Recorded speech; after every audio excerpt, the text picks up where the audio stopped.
Okay, so it doesn't feel like it, but I'm always being given compliments when it comes to my skin, particularly this area right here.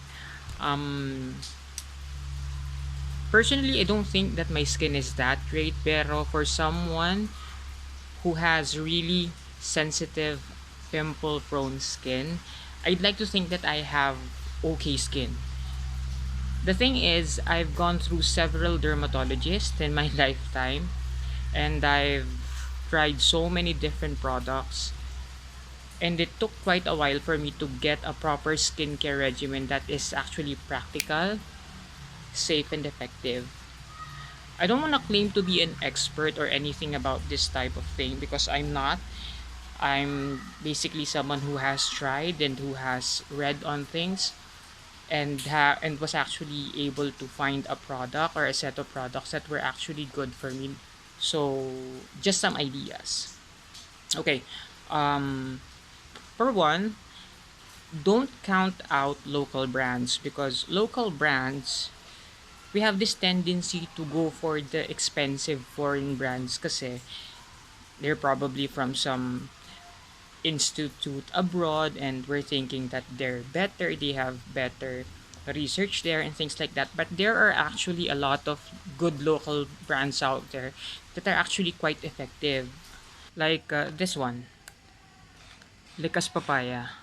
Not to put the other brands out there down, but I've tried Oilatum, Cetaphil, Dove, etc. And this is the only brand that actually works for me.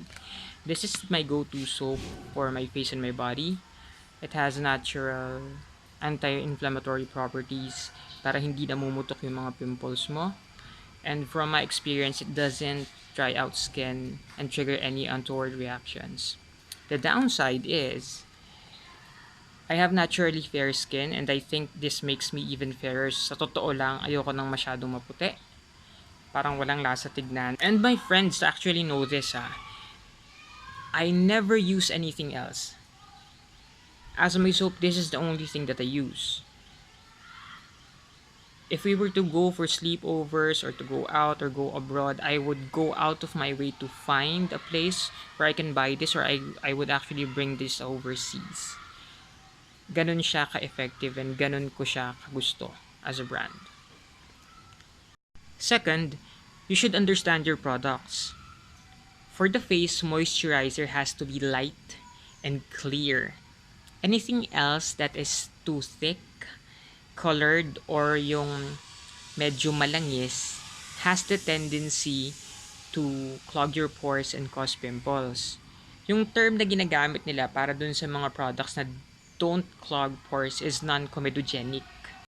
Rule of thumb, the clearer the product is, the less likely it is to clog your pores. So what I can actually recommend as a good moisturizer is itong Zelitec Hydration. So it's actually a water-based, oil-free formula which is hypoallergenic, non-comedogenic, and also fragrance-free. So this is a must-have talaga kasi it can be used anytime, anywhere, even in any season kasi it's very safe. And in spite all of those things that makes it really a neutral product, it really moisturizes your skin. Okay, so what if you think you have moisturized skin na? Let me tell you this, don't make the mistake of thinking that your oily skin is equal to having moisturized skin, because there is a very big difference. Oily skin tends to invite impurities, while moisturized skin tends to protect and nourish your skin.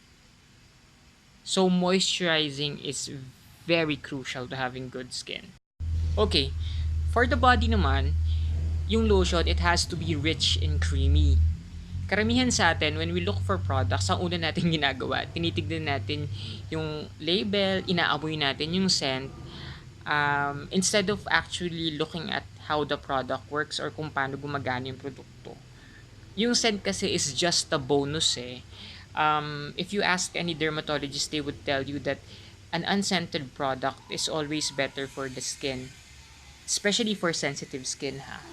So, kasi scented products tend to have added chemicals that are actually unnecessary and are sometimes even harmful for the skin. Ako talaga, I use unscented products. This is what I use naman for my body. I use Vaseline Intensive Care Advanced Repair. As you can see, like I said, it's unscented. I don't see if you can see it clearly. It's unscented.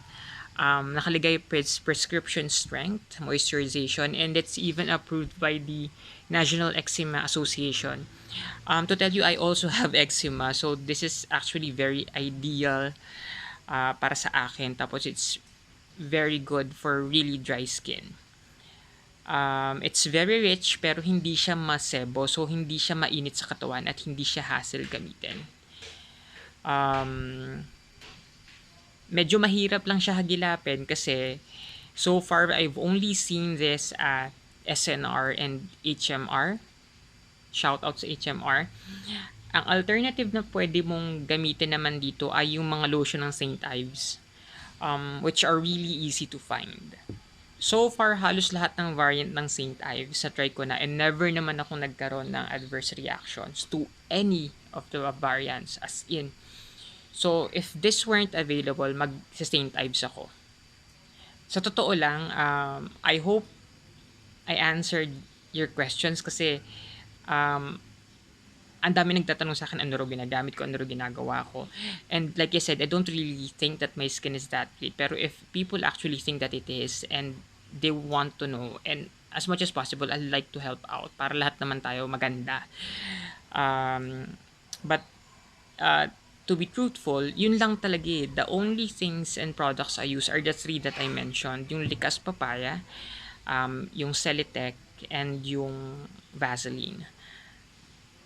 Hindi rin kasi ako pwede mag-eksperimento considering that I have eczema, dermatitis, whatever, skin asthma, whatever you might wanna call it, because I have so many skin issues. Talagang you don't even know half of it. That's why I tend to stay with products that I'm used to. Maybe if I can leave you with one thing, it's that consistency is key, and never ever sleep or turn in without washing your face. Never.